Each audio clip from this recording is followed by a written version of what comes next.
global markets have been knocked around a little bit over the past 24 hours, with French and German markets down by around 4 or 5% in total. And it all comes down to Greece once again, with the announcement over the past 24 hours that the Greek Prime Minister is going to look at a referendum to agree on the changes to their bailout package.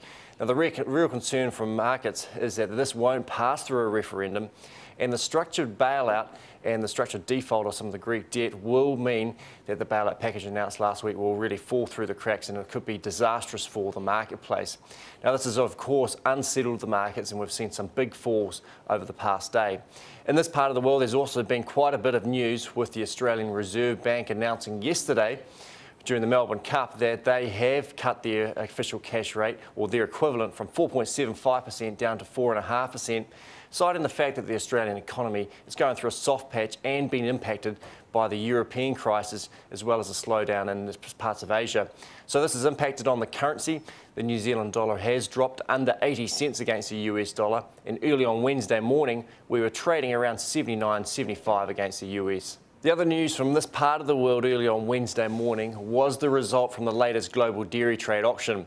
Now, we have seen a further drop in dairy prices of 1.2% on a trade-weighted basis.